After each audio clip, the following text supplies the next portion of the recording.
This episode of Soldier Knows Best is brought to you by Jack Threads.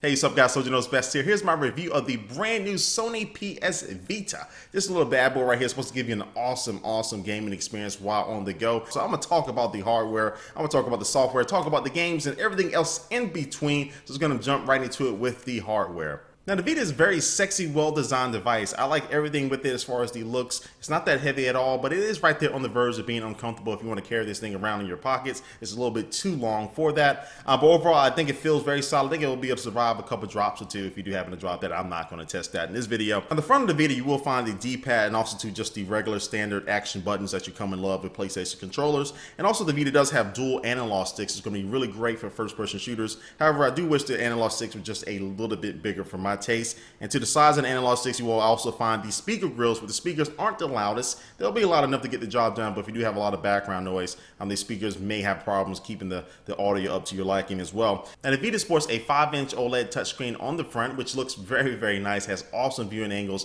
and with a resolution of 960 by 544, it's really going to make your games and other media look really good. Now moving to the top of the Vita, you'll find the shoulder buttons, which are really good. And also you'll find the power button, the volume buttons, and also the little slot to put in your game cards. On the bottom, you'll find the headphone jack and the charging port. And also the Vita does sport two cameras, one in the front, one in the back. Now both of these cameras are VGA, so no HD here, so you're not going to be recording your home movies with this thing. But it will provide for very cool gaming opportunities for augmented reality, where basically it'll overlay a game to whatever your camera sees. So if you're in the room, you'll have people fighting on the floor or fighting and doing other things inside the room, or explosions going on to make you feel like all that stuff is happening right there next to you. So that's primarily why these cameras are in there, so I can't expect too much for the quality of the cameras. It does have one trick up its sleeve. On the back, you'll find a touchpad panel, which is going to be cool for games like Little Deviants, where you can manipulate the world using your fingers on the back and control your characters in other games. Now, it is kind of unnatural and uncomfortable at first once you start using it, because this is the first time probably you ever use a device with it. But over time, you will start to get the hang of it, and it can be very useful because it frees up the screen on the front, so your fingers aren't blocking it, and then just provides another dynamic to certain games. But again, this is kind of wait and see how developers actually use this in games and take advantage of it fully.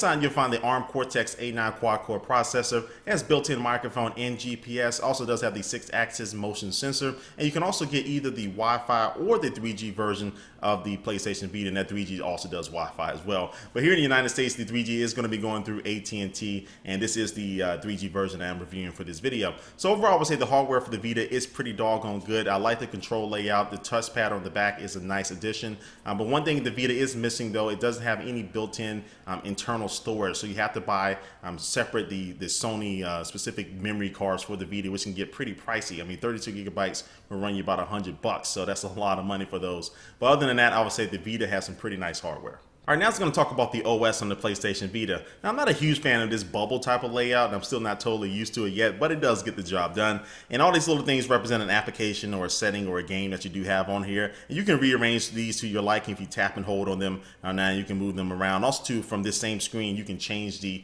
background color of the screen to a picture that you're taking with the cameras, or to one of these other predetermined images there. Now, if you slide up and down, you'll be able to access the different pages of your little bubbles there. And also, too, if you slide to the right, you'll be able to see all the open applications that you do have running. Now, if you simply want to close one of these out, you simply tap from the top right-hand corner, and it will close that out off the screen. And also, too, if you do hit the PlayStation Home button, it will bring up all the other open applications that you do have, and has a quick little access point to get back to the home screen.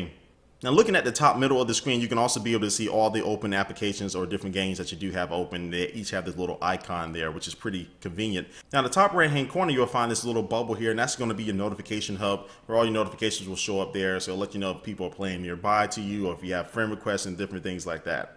Now, within the OS itself, you'll find different things like a party application that allow you to talk to your friends using the microphone, and also then challenge them to a game if you wanted to. And also, they do have an application called Near, where it'll help you find different people who have PlayStation Vitas near to you, and now you can interact with them and see their games and different things like that. And also, too, the remote play for it is pretty nice, which will allow you to play people, like somebody has the Wipeout game on the PlayStation 3, and you have the Wipeout game on your PlayStation Vita. Now you can challenge them head-to-head in multiplayer as well, so that cross-platform gaming is present here with the PlayStation PlayStation Vita too. Now the Vita does also have the PlayStation Store where you can download and you can rent movies or TV shows, or you can get music, and also too you can get games from the older PSP game systems. You can download those games into your Vita, and also too you can download the new games for the Vita that is going to be cheaper since it is a digital version onto your Vita if you wanted to. Of course, you're going to have a memory card.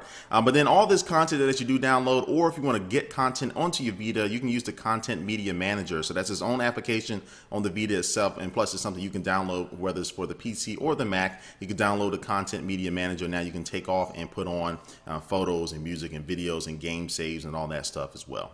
And now let's move on to the most important piece of this review, and yes, that is the games. How do the games stack up on the PlayStation Vita? I will say for a launch day lineup, they had an awesome lineup of games ranging from racing games to sports games to action games. They had different games like Little Deviants, which really took advantage of the touchpad on the back, Ultimate Marvel vs. Capcom 3 as far as fighting. You had racing with Wipeout 2048, and then you had Uncharted Golden Abyss, which is probably the must-have game for the Vita because it gives you a very similar experience to the same game that's on the PlayStation 3 as far as the overall gameplay. Now, Sony hinted that the PlayStation Vita will get you close to console-like graphics when they first announced the Vita about a year or two ago. So my expectations were very, very high as far as the graphics quality. Now, I will say that I'm not disappointed, but it's definitely not on the same level as the PlayStation 3. Now, Uncharted looked really awesome. I love the animations. They look very similar to what you'll find on the console. I will say the lighting effects are really awesome in that game. Then you move to a game like Wipeout 2048, which is only moving at 30 frames per second, but it really gives you a good sense of speed and just the overall level detail in that game as you're whipping around the track.